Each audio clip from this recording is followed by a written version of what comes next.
ശ്രീ കാസർഗോഡ് സ്വകാര്യ ബസ്സുകളുടെ ഒരു പണിമുടക്കാണ്. അങ്ങനെ അടുത്ത ദിവസങ്ങളിലും മറ്റ് ജില്ലകളിലും സമാന രീതിയിലുള്ള പണിമുടക്കിലേക്ക് സ്വകാര്യ ബസ്സുകൾ കടന്നു.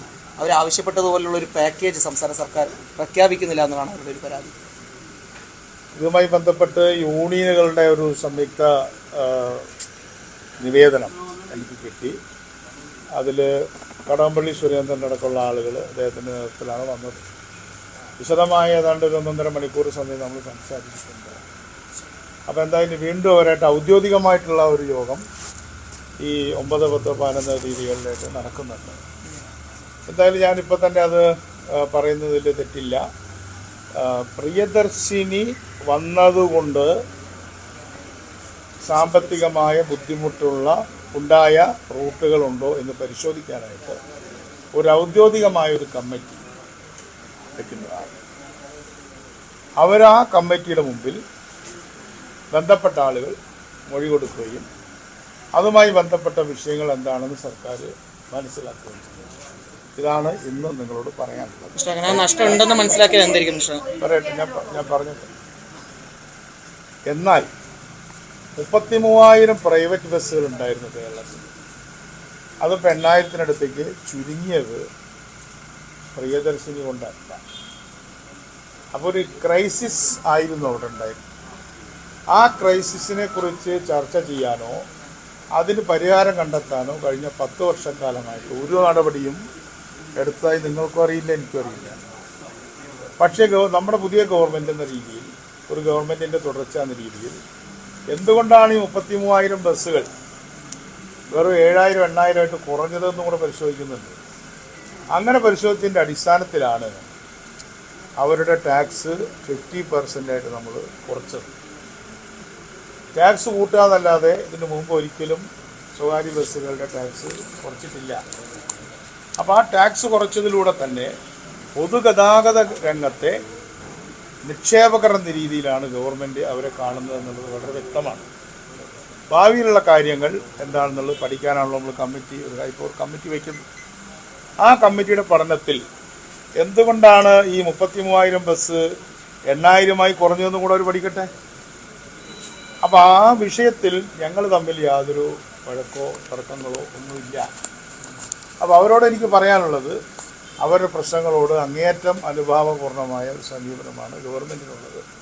അത് പ്രിയദർശിനി വന്ന പ്രശ്നമല്ല, അതിന് മുമ്പ് ഈ 10 വർഷക്കാലം ആ രംഗത്തെ തകർത്തത് എങ്ങനെയാണെന്നുള്ളതിൻ്റെ പ്രശ്നവും കൂടെ അതിൽ ഉൾച്ചേരുന്നുണ്ട്. അതിപ്പോൾ ആരും ഞാൻ കുറ്റപ്പെടുത്താനൊന്നുമില്ല. മറ്റൊന്ന്, എല്ലാ സ്ഥലത്തും ഈ പ്രശ്നമില്ല. അത് ഞങ്ങൾ ആ ചർച്ചയിലൂടെ വ്യക്തമായി.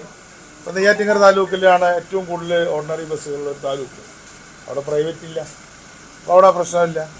മലപ്പുറം ജില്ലയിൽ ആകെ 68 ഓർഡിനറി ബസ്സേ ഉള്ളൂ, മലപ്പുറം ജില്ലയിൽ. അപ്പോൾ മിക്ക സ്ഥലത്തും അവിടുത്തെ പ്രൈവറ്റിന് ഈ പ്രോബ്ലം ഇല്ല. അതേപോലെ അതേസമയം കൊട്ടാരക്കര, പുനലൂർ, പത്തനാപുരം തുടങ്ങിയിട്ടുള്ള പ്രദേശങ്ങളിൽ, കോട്ടയം, പത്തനംതിട്ട ഭാഗങ്ങളൊക്കെ രണ്ടുപേരും ഒപ്പത്തിനൊപ്പം പോകുന്നുണ്ട്. അപ്പോൾ പാലക്കാട്, തൃശ്ശൂർ റൂട്ട് ഒപ്പത്തിനൊപ്പം പോകുന്നുണ്ട്. അപ്പോൾ അങ്ങനെ ഒപ്പത്തിനൊപ്പം പോകുന്ന സ്ഥലങ്ങളിൽ പ്രോബ്ലം ഉണ്ട്. ഇപ്പോൾ കുന്നംകുളം തൃശ്ശൂർ റൂട്ടിൽ വലിയ പ്രശ്നമില്ല, എനിക്കറിയുന്ന സ്ഥലമല്ലേ. അപ്പോൾ അവിടെ പ്രൈവറ്റാണ് ഉള്ളത്. 10-1 പോലും ഓർഡിനറി ബസ്സിലുണ്ട്. KSRTC പോകുന്നതിന് മിക്കവാറും ഫാസ്റ്റും ഉള്ള വണ്ടികളുമാണ്. അപ്പം അതുകൊണ്ട് ഓർഡിനറി ബസ്സിൽ മാത്രമല്ലേ പ്രിയദർശിനിക്ക് ഇപ്പോൾ പ്രശ്നമുള്ളൂ.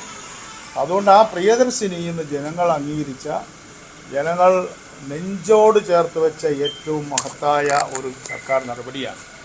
അതൊരു പ്രശ്നമല്ല, അത് ലക്ഷക്കണക്കിന് കുടുംബങ്ങളുടെ പ്രശ്ന പരിഹാരമാണ്. ലക്ഷക്കണക്കിന് സ്ത്രീകൾ അവരുടെ കുടുംബങ്ങളെ സംരക്ഷിക്കുന്നതിന്, അവരുടെ അച്ഛനമ്മമാരെ, അവരുടെ മക്കളെ സംരക്ഷിക്കുന്നത്, അവർക്ക് താങ്ങും തണലുമായി നിൽക്കുന്നത് VD സതീശൻ ഗവൺമെൻറ് കൊണ്ടുവന്നിട്ടുള്ള ഈ പ്രിയദർശിനിയിൽ കൂടിയാണ്. ഏതാണ്ട് 25% പാവപ്പെട്ട പണിയെടുക്കുന്ന സ്ത്രീകൾ, അധ്വാനിക്കുന്ന സ്ത്രീകൾ, വർക്കിംഗ് വിമൻ, അവരുടെ 25% യഥാർത്ഥ കൂലി വർദ്ധിച്ചിരിക്കുകയാണ്. കൂലി വർധനവില്ലാതെ കൂലി വർദ്ധിച്ച ഒരു വലിയ വിപ്ലവമാണ് വാസ്തവത്തിൽ പ്രിയദർശിനിയിലൂടെ ഈ കുടുംബങ്ങളിൽ സംഭവിച്ചിട്ടുള്ളത്. ആ പ്രിയദർശിനി എന്ന വലിയൊരു പബ്ലിക് പോളിസിയുടെ വിജയം അത് മറ്റാരുടെയും പരാജയമാകണമെന്ന് ഞങ്ങൾ ആഗ്രഹിക്കുന്നു. ഈ ടിക്കറ്റ് നിരക്ക് വർധന, അതുപോലെ തന്നെ ഈ വിദ്യാർത്ഥിക്കാരെ അനുഭവപൂർണ്ണമായിട്ടുള്ള തീരുമാനം എടുക്കണം എന്നുള്ളതാണ് സ്വകാര്യ ബസ് ഉടമകൾ പറയുന്നത്. അവരുടെ ആവശ്യങ്ങളൊക്കെ നമ്മൾ പരിശോധിക്കാനാണല്ലോ കമ്മിറ്റി വെച്ചിട്ടുള്ളത്. അത് കഴിയട്ടെ. വയനാട് ഇന്ന് 1 രൂപയാണ് ഇപ്പോൾ കൺസെഷൻ നിരക്ക്. അത് 3 രൂപ നിർബന്ധപൂർവ്വം വിദ്യാർത്ഥികളിൽ നിന്ന് പിരിക്കാൻ തുടങ്ങിയിട്ടുള്ളത്. വയനാട്ടിൽ അപ്പോൾ അതിനെങ്ങനെയാണ് സർക്കാർ കാണുന്നത്? ഈ കൺസെഷൻ നിരക്കിലൊക്കെ കാലോചിതമായി മാറ്റം വരുത്താൻ സമയമായി. അത് കൂടെ പരിശോധിക്കാം. കാലോചിതമായ മാറ്റം പരിശോധിക്കണോ?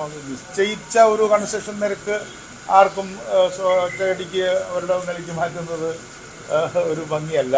അതൊരു വിദ്യാർത്ഥി സംഘടനകളൊക്കെ നാട്ടിൽ വളരെ ശക്തമായിട്ടുള്ളതല്ലേ. അത് വിദ്യാർത്ഥി സംഘടനകളായാലും ഗവൺമെൻറ് ആയാലും അത് അങ്ങനെ ഇഷ്ടം പോലെ വിരിക്കുന്നത് ശരിയല്ല.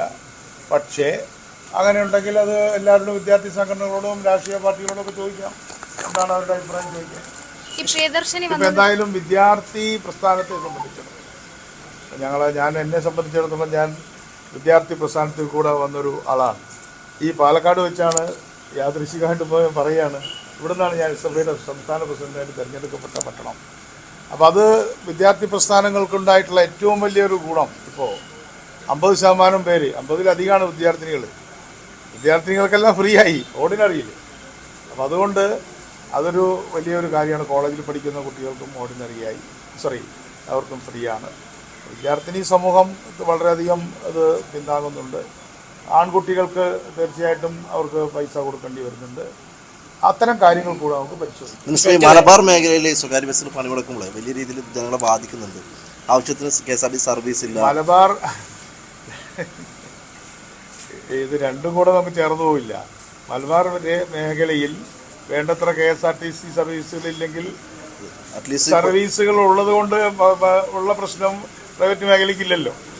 അല്ല, അറ്റ്ലീസ്റ്റ് ഈ സ്വകാര്യ ബസ്സുകൾ പണിമുടക്കുമ്പോൾ ഞാൻ പറഞ്ഞ മനസ്സിലായി. ഇവിടെ മലബാറിലെ പ്രശ്നം KSRTC ഇല്ലാത്തതാണെങ്കിൽ അപ്പോൾ KSRTC ഇല്ലാത്തതുകൊണ്ട് KSRTC ഉണ്ടാക്കിയ പ്രശ്നം ഉണ്ടാവില്ലല്ലോ. അത് ശരിയാണ്. സ്വകാര്യ ബസ്സുകൾ പണിമുടക്കുമ്പോൾ താൽക്കാലികമായി പണിമുടക്ക് തടയാനെങ്കിലും എന്തെങ്കിലും ഒരു മാർഗം ഉണ്ടാവും സർക്കാരിന്റെ ഭാഗത്ത് നിന്ന്? ഞാനിപ്പോൾ ഒരാളുടെ പണിമുടക്ക് വന്നു കഴിഞ്ഞാൽ അവരെ തകർക്കാൻ ഞാനൊരു സ്ട്രൈക്ക് ബ്രേക്കറല്ല ഒരു കാലത്തും.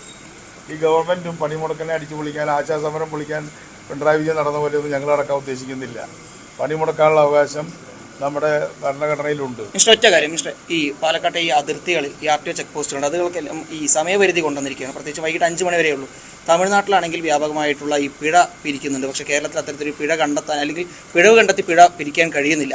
അതൊരു പ്രശ്നമായി തന്നെ നിൽക്കുന്നത്. തമിഴ്നാട്ടിൽ കഴിഞ്ഞ ഒരു മാസത്തിനുള്ളിൽ 18 കോടി പിരിക്കുമ്പോൾ നമ്മുടെ നാട്ടിൽ 53,000 രൂപ മാത്രമാണ് പിരിക്കുന്നത്. ഏറ്റവും കൂടുതൽ പിഴ പിരിക്കൽ നമ്മുടെ ഒരു ലക്ഷ്യമല്ല, നിവൃത്തിയില്ലെങ്കിൽ ചെയ്യാവുന്നൊരു കാര്യമാണ് പിഴ. അത് പിഴ വരുന്നത് ഈ തെറ്റുകുറ്റങ്ങൾ കണ്ടെത്തുമ്പോൾ തെറ്റുകുറ്റങ്ങൾ ഇല്ലെങ്കിൽ പ്രശ്നമില്ലല്ലോ. പക്ഷെ എങ്കിലും ഉണ്ടോ എന്ന് നോക്കാം. അല്ല, അവിടെ പിഴ കണ്ടെത്തുന്നു, അത് പിരിക്കുന്നു. പക്ഷെ ഇവിടേക്ക് വരുമ്പോൾ അത് കണ്ടെത്തുന്നില്ല എന്നുള്ളതല്ല അതിന്റെ അർത്ഥം വരുന്നത്. പരിശോധിക്കാം.